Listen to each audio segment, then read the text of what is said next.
Hello guys, my name's Zoe and this is my story. I will be using fake names because my story is unique and I don't want to be recognized. I don't care if anyone recognizes my now ex-husband Sean or his girlfriend Terry, but I have a son whose identity I would like to protect. I'll call him Keith here. My story is a little painful, so bear with me when I get carried away with emotions. I married my husband Sean when I was 25. We had a fairly amazing relationship and a good marriage. Sure, there was his ex, Terry, who created some problems, but they never bothered me that much. Sean had always assured me that he wasn't in love with Terry. I believed him. I also chalked up Terry to being jealous and salty because Sean left him. Before our wedding, she said things like, "You and Sean won't last long, Zoe. Mark my words. Sean is still in love with me. I know that in my heart." "Don't be ridiculous, Terry. I know you wish he was with you, but there's no reason for you to wish our breakup. Besides, it won't happen anyway. Sean is not in love with you." "You don't know anything, Zoe. Sean and I are soulmates. We were always meant to be. You cannot come between us." "If you were meant to be, then why did you break up? You have to remember that you broke up for reasons, Terry." "We broke up because I am infertile and can't give him children. He's only marrying you so that he can have a child of his own. Mark my words, Zoe. One day after you give him a child, he will leave you." Terry's words really made me uncomfortable. I was already a little insecure about myself, and her words didn't make things any better. She had also constantly stomped our boundaries and did some outrageous things. This was the last straw that made me speak to my husband. Together we decided to cut Terry out of our lives. Sean didn't seem that much affected by it, and he assured me that he was with me because he loved me. The trouble started back again when I found out that I was pregnant. It was almost 5 years into our marriage. Things were great between me and my husband. We had planned the baby, although it took me a while to get pregnant. When we found out that we were having a kid, we were over the moon. It was a boy, and we couldn't wait to have him in our arms. I was on bed rest because it was a high-risk pregnancy, but Sean was extremely caring and cooperative. While we were happy, Terry appeared out of thin air to express her frustrations at me. She had called me to say, "You don't deserve this. You don't deserve to have Sean's child. I love him more, and this child should have been mine." "Look, Terry, I understand that it is painful for you to not have kids, but this is not okay. You need to stop obsessing over us and get help." "Don't tell me what to do, Zoe. If I wasn't infertile, your son would have been mine. If you weren't in the picture, me and Sean would have had a good life with our son. You spoiled everything." "You need to get help, Terry. I tried to be patient and understanding with you, but you have done nothing but harass me. This can't go on. I'm afraid we will have to take action if you continue to be so unhinged." "Do what you want, Zoe. At the end of the day, nothing will change the truth. This child should have been mine. Maybe one day he will be mine." Terry's unhinged behavior put me on edge. I talked to Sean, who assured me that he didn't tell her about my pregnancy. He promised to handle the situation and didn't want me to stress out. He even arranged everything about getting a midwife and making the necessary arrangements for my delivery. We were having a home birth on Sean's insistence. I tried telling him that I wanted to go to a hospital, but he told me that a home birth would be better. The midwife he chose was good, so I didn't question him as much. Besides, I trusted my husband to make the right call. I really shouldn't have done that. I still remember the night I gave birth. The birth was super painful, and I actually passed out from the pain. When I woke up, Sean and the midwife looked extremely sad. Their faces said it all, but I couldn't believe it. I said, "Where is my son? Where is he? Bring him to me. I want to hold him." "I'm so sorry, Zoe. Our son didn't make it." "What are you talking about, Sean? This can't be true. My son is fine. Just bring him to me." "Our son is gone, Zoe. There was nothing we could do to save him. I'm so sorry, Zoe." What happened next is still super hazy to me. I remember breaking down and crying, but there isn't much else I remember. My mental health was so bad that I was put on pills. My baby boy was cremated without my presence. At that time, I was sedated because my mental health got that bad. I couldn't even see my son even once. By the time I was back to a little normal, it was too late. I was only left with pain and regrets. It was a big challenge to come back to normal, and I had Sean and his family for support. Years passed and I became too scared to have another child. Surprisingly, Sean never pushed for another child either. I thought that maybe he didn't want to stress me out. But, slowly, his reluctance to have kids was starting to bug me. He was also acting a little too suspicious with his phone and had been distant for a while, and he was taking a little too many business trips in the last few years. One day, I found a plane ticket for him that I knew nothing about. I said, "Why did you book a plane ticket to this city, Sean?" "Oh, it's for a business trip, Zoe. You don't have to be so concerned about it." "Why didn't you tell me about it sooner? You've been taking a lot of business trips recently." "Yes, I got a promotion. Management is now making me do all sorts of things. I was so busy at work that I forgot to tell you." Alarm bells rang in my head since Sean was acting nervous. I had no idea what to think. When he was in the shower, I actually ended up taking matters into my own hands. In a split second, I decided to go through Sean's phone. I wasn't hoping to find anything. Actually, I was desperately praying that I would find nothing. But fate had other plans. Not only did I find out that Sean was having an affair, but also the name of the woman he was seeing. It was none other than Terry, his ex-girlfriend. The texts went back a year and detailed Sean and Terry's meeting and escapades. It also mentioned someone named Keith, although I had no idea who he was. At that moment, my head was spinning with the fact that my husband was cheating on me. I barely held myself back to avoid making Sean suspicious. I wanted to find out more and catch them red-handed, so I decided to stay quiet for some time and follow my husband. That night, Sean was all set to meet up with Terry in another city. He had flown there telling me that it was a work trip. He took several work trips like these, which I now know were all fake. He was just flying there to see his freaking ex, who was actually his girlfriend, I guess. I had no pity for Terry because I was pretty sure she knew. I mean, they even discussed how they would keep this a secret from me. I was absolutely raging mad. The pain had subsided after Sean left. My tears had died down and I was now desperate for a confrontation. The next day, I took a flight to that city and went to the cafe where they were supposed to go. I waited there for Sean and Terry to show up. When Sean and Terry finally arrived, I saw that they were accompanied by a small boy. It was like a punch to my gut. The moment Sean and Terry spotted me, they looked panicked. It was all the more confirmation. Still, Sean rushed to me and said, "This isn't what it looks like, Zoe. I can explain." "How do you plan to explain the fact that you have been cheating on me, Sean?" "Tell me how you plan to explain that." "You have to listen to me, Zoe. Terry and I are just friends. We reconnected over Facebook a little while ago, and I just want to be friendly." "Is that why you're here, playing dad to her child, Sean? Is he yours?" No, he's not my child, Zoe. I swear, I only reconnected with Terry a few months ago. Keith is only 5. There is no way he's mine. Terry, tell her." "Yes, Sean is telling the truth, Zoe. My son is only 5. There is no way he is Sean's child. We started talking again this March." My head was reeling with what I was witnessing.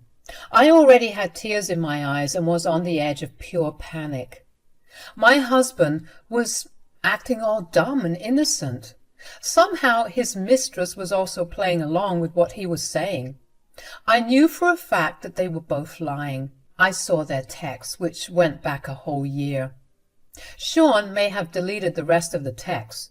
I trusted my eyes more than I trusted those cheating idiots. But before I could tell that to their face, something shocking happened. The child, Keith, who had been silently watching us until now, looked confused and decided to say, "What are you guys saying? That's not true. You are my dad. And why do you keep telling her that I'm 5? I'm 6 years old. What? You were 6 years old? And Sean is your father? Yes, I think my mom and dad have gotten confused about my birthday. I also know who my dad is. Terry and Sean looked absolutely horrified while I stood there in shock. The kid was clearly calling my husband his father and saying that he was 6 years old. If I did the maths right, he was conceived around the time that I was pregnant. My husband was sleeping with his ex while I was in bed with a high-risk pregnancy. And he had gotten her pregnant as well. Who knows, he may have gotten her pregnant before me. All these new thoughts sent my brain into overdrive. But I remained calm because I needed to get to the bottom of this. Meanwhile, Terry and Sean were in full panic mode trying to hush Keith into silence. They said, "You need to stay out of this, Keith. I'm so sorry, Zoe. He doesn't know what he's talking about." I would rather believe him over you lying idiots. Keith clearly says that he is your child, Sean. How would you explain that? Come on, Zoe, he's just a kid. You can't possibly believe what he's saying. Why are you lying to this lady, Dad? You know I'm telling the truth. I am 6 and you are my dad. It's even on my ID card. Keith was starting to tear up. He was confused about why his father was straight up denying their relationship. Keith was so hurt that he actually pulled out his school ID, which clearly showed his birth date and name of his parents. He let me have the ID first before Terry or Sean could snatch it out of his hand. Keith was already crying, and those two idiots weren't doing a thing to comfort him. I was already feeling angry on Keith's behalf, but what I saw on his school ID absolutely blew my mind. Guys, Keith's school ID told me about the day and year when he was born, and it was the exact same day when I had lost my child. That information, along with the fact that Sean's name was indeed on the school ID under my father's name, absolutely floored me. I was actually gasping for air when I looked back at Keith and saw his hazel eyes staring at me through tears. Sean had grey eyes, and Terry had blue eyes. There was no way he inherited that from them. I was shaking when I asked Sean, "Why does Keith's ID say that he is your son? He was born on the day I lost my child. What is going on here?" "I can explain, Zoe. You have to listen. It's all just a coincidence. Okay, I lied about some things, but Keith really isn't my child. I just put my name on his birth certificate because he didn't have a father." "Yes, Sean is telling the truth, Zoe. I don't know who Keith's father was, so I asked Sean for help. Ever since then, he has been helping me. I swear there's nothing more to the story." "So, you were trying to tell me that Keith was magically born on the day I lost my child, and he magically got my eyes instead of getting yours?" It's just a coincidence, Zoe. There's nothing else going on." "Let's talk about this privately, Zoe. I'm sure I can explain everything." "Stop. Just stop, Sean. I don't want any more explanations from you. I found your texts with Terry, which clearly show that you are cheating on me. As for Keith, I will find out everything soon enough, and when I do, you will both pay dearly." Those were some of the last words that I said to them before leaving to find the truth. I went everywhere I could. First, I started off with Sean's mother, who was horrified to know everything I told her. Her expression of surprise and disgust made it clear that she didn't know a thing about what Sean did. She was downright appalled and promised to find out what was going on. With the help of a few friends and their connections, I managed to find out the truth. First, I started with the midwife who was assigned to deliver my baby. I took my mother-in-law and my cop brother to see her. The midwife took one look at my brother in uniform and started to spill all the secrets. Apparently Sean had paid her to keep her mouth shut. She never told anyone about what she had done. Terry had come into the house after I gave birth to my son. Terry took my son away while I was crying over the lie that my son was dead. My son was never dead. He was simply kidnapped. It then hit me. What I have missed for the last 6 years. I couldn't raise my own kid because my husband gave away my child to his mistress. I was a crying mess, and my family had a hard time calming me down. I felt the loss all over again. I wasn't going to get back the 6 years of Keith's life that I had already lost, but I was going to make things right. I was going to teach Sean and Terry a big lesson while making sure my son was back in my arms. So I went ahead and filed a police report against everyone involved in the case. After the report was filed, I flew to where Terry was living. It wasn't very hard to find her home from my husband's texts. Sean hadn't come home since I told him not to come back. Besides, he might have been with his mistress planning their next steps. Instead of giving them or the cops time, I went to confront them. I angrily barged into Terry's house and said, "Did you two think that you would get away with what you did?" "What are you talking about, Zoe? You're being extremely unreasonable. You won't even hear what I have to say. This is ridiculous." "What will you say about kidnapping my child and telling me that he's dead? Did you think I would never find out? You think you can keep my child away from me?" Sean and Terry started to look really sweaty and nervous. They were starting to realize that their evil plots were getting caught. I had discovered the truth despite their best efforts to conceal it. Still, in a ditch attempt, they tried to play innocent and said, "You were wrong, Zoe. Keith is my child. He simply shares the same birthday as your late child." "Is that so, Terry? Then tell me, how did you magically get pregnant when the doctors clearly said otherwise? Isn't that why you and Sean broke up?" "Well, it was a miracle, Zoe. Keith is my miracle baby. I know the doctor said that I could never have kids, but I had Keith anyway." "Lies. They are all lies, Terry. There is no use lying any more. Keith is not your miracle baby. He is my miracle baby, because I was told he was dead."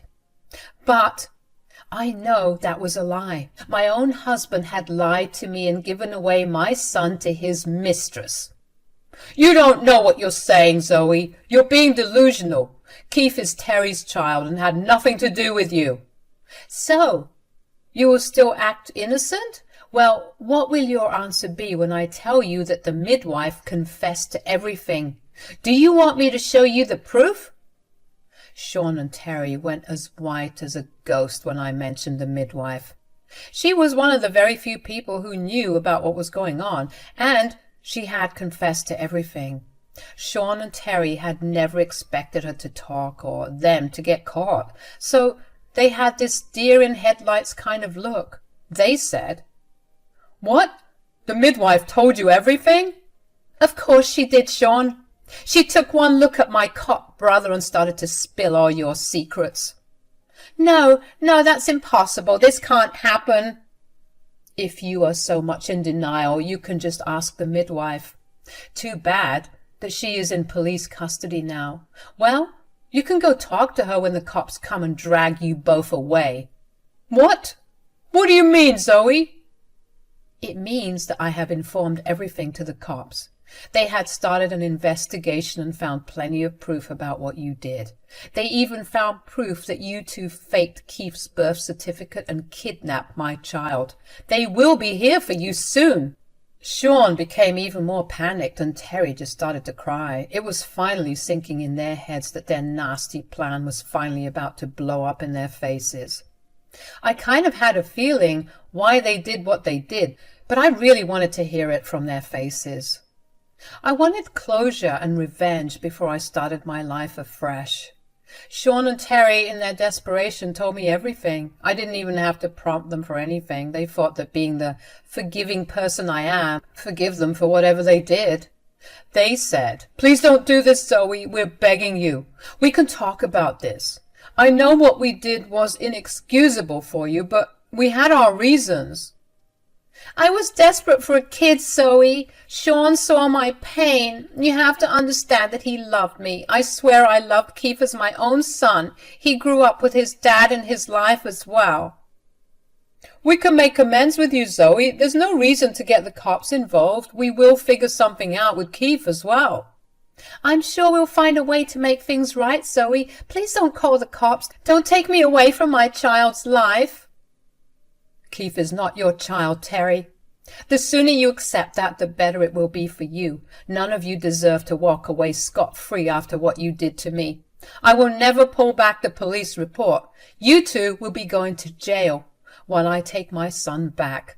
I will be filing for divorce, and I will make sure none of you ever get to come near my son again.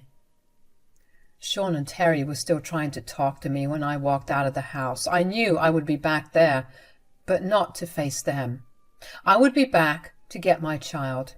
I didn't want to upset him by taking him forcefully. He was just a 6-year-old whose world was turned upside down. Being his real mom, I didn't want to make things any more difficult for him. So I walked away knowing that soon I would have Keith in my arms. My husband and his mistress were arrested the very next day. The day I left, they flooded me with texts and calls, begging me to spare them and take back the police case. They even tried to use my son as a bargaining chip, which made things worse. It made me angrier that they would drag an innocent child to save their skin. Sadly for them, none of their begging reached my ears. I was adamant that I would make them pay for the pain they put me through. I divorced Sean and got full custody of my child after a long fight. Sean and Terry played me dirty and tried everything to get away with what they did, but God was watching and gave them some severe consequences for their actions. For the nature of the kidnapping, Terry lost all rights to Keith, who actually no longer wanted to see her anymore. He was working with a therapist who made him realize, in child-friendly terms, what had happened. I didn't want to hide the truth from him. We did conduct a DNA test to make sure that he was my kid, and it was a match. So the court awarded me custody. As for Sean and Terry, they are currently serving jail time for what they did. Keith is now living with me and adjusting well to his new life. He still goes to a therapist to cope with the big changes in his life. To make things easier for him, I moved to his city so that he wouldn't have to lose friends by changing schools. My mother-in-law, who disowned Sean, was happy to be a grandma to Keith. Keith was equally thrilled to have an extended family who loved him. I will admit that things were tough in the beginning, but it is getting better. He has even started to call me Mom sometimes. It just brings tears to my eyes. So now I'm trying my best to give my son a good life, while Sean and Terry are rotting in jail.